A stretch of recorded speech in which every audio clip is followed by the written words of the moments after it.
En un oscuro rincón de la ciudad existía un orfanato que se encontraba en el límite entre la realidad y el rumor. Su fachada vieja y descuidada albergaba una verdad que pocos se atrevían a mencionar: el niño demonio vivía allí. Su nombre era Gabriel, aunque casi nadie lo llamaba así. A sus 10 años, ya era bien conocido en el orfanato no solo por su soledad, sino por los oscuros incidentes que lo rodeaban. Llegó allí cuando era un bebé, poco después de la muerte de sus padres en circunstancias que nadie lograba explicar. Fueron hallados en su hogar, inmóviles, con rostros congelados en una expresión de puro terror, pero no había señales de violencia. Ningún intruso, ninguna razón aparente. Gabriel era callado, casi siempre perdido en sus propios pensamientos, observando a los otros niños jugar desde lejos. Pero había algo más en él, algo que los cuidadores no podían ignorar. Un ser, una presencia que se manifestaba cuando el niño se veía abrumado por sus emociones. Algunos decían que era una sombra que lo rodeaba, mientras otros afirmaban que sus ojos cambiaban, como si algo antiguo y malicioso despertara en él. Los más pequeños lo llamaban el niño demonio, a espaldas de los cuidadores, y entre susurros, compartían historias sobre lo que ocurría cuando Gabriel perdía el control. Los primeros incidentes comenzaron cuando Gabriel tenía 6 años. Uno de los niños mayores del orfanato, aprovechando que Gabriel siempre estaba solo, decidió burlarse de él. Lo acorraló en un rincón oscuro del patio y comenzó a empujarlo, riéndose de su falta de reacción. Sin embargo, en un momento, Gabriel levantó la vista y algo en su expresión cambió.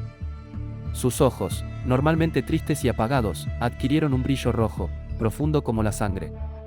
Lo que ocurrió después es algo que todavía da escalofríos a los que lo presenciaron.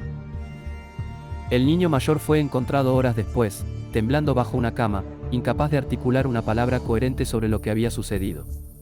Sus uñas estaban desgarradas, como si hubiera intentado rasgar las paredes para escapar. Desde entonces, Gabriel fue vigilado de cerca, pero nadie se atrevía a estar demasiado tiempo solo con él. Aunque las familias llegaban al orfanato buscando niños para adoptar, Gabriel fue adoptado varias veces a lo largo de los años, pero en todas las ocasiones fue devuelto. Al principio, las familias que lo llevaban decían que era un niño tranquilo, que parecía tener una tristeza constante en su mirada.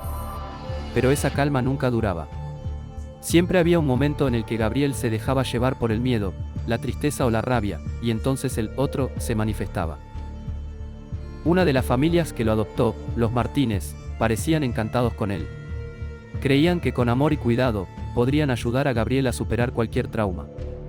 Todo parecía normal durante las primeras semanas, pero una noche, algo despertó en la casa. Los gritos de la madre despertaron a los vecinos. Encontraron la casa destrozada, con muebles volcados y marcas profundas en las paredes, como si algo hubiera intentado escapar. Gabriel estaba en el centro de la sala, temblando y con sus manos cubiertas de una sustancia negra y viscosa que no se parecía a nada que hubieran visto antes. Los Martínez no hablaron nunca de lo que sucedió esa noche, pero devolvieron al niño al orfanato al día siguiente, pálidos y con miradas perdidas. Lo más extraño de todo era que Gabriel no recordaba nada de lo que ocurría durante esos ataques. Después de cada incidente, se mostraba más confundido y asustado que los demás, como si él mismo fuera una víctima del ser que habitaba dentro de él. Nadie sabía qué era exactamente. Era una entidad demoníaca, una maldición, o algo más antiguo y oscuro. Solo sabían que ese algo era poderoso y destructivo. A medida que crecía, los ataques se volvieron más frecuentes y más violentos. En un momento de desesperación, los cuidadores del orfanato comenzaron a llamar a sacerdotes, expertos en lo paranormal e incluso científicos, pero ninguno logró encontrar una solución. Cada intento de ayudar a Gabriel solo terminaba en fracaso, y en algunos casos, en desastre. El último adoptante de Gabriel fue un hombre llamado Víctor, un profesor de historia antigua. Parecía estar particularmente interesado en el extraño caso del niño.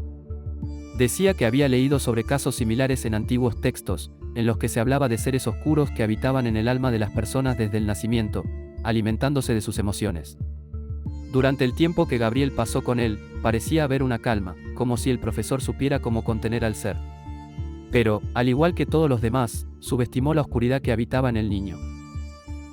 Una noche, Gabriel, sintiendo una profunda tristeza, despertó al ser dentro de él. Esa vez, no hubo gritos ni muebles rotos. Solo encontraron la casa vacía, y a Víctor desaparecido, sin rastro alguno. Gabriel apareció al día siguiente en las puertas del orfanato, su rostro cubierto de una expresión que era tanto de terror como de resignación. Hoy, Gabriel sigue en el orfanato. Nadie más ha intentado adoptarlo desde entonces.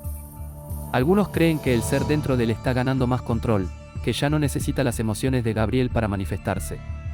Otros dicen que el niño está comenzando a aceptar su destino, abrazando la oscuridad que siempre ha sido parte de él. El orfanato sigue funcionando, pero los susurros sobre el niño demonio nunca cesan.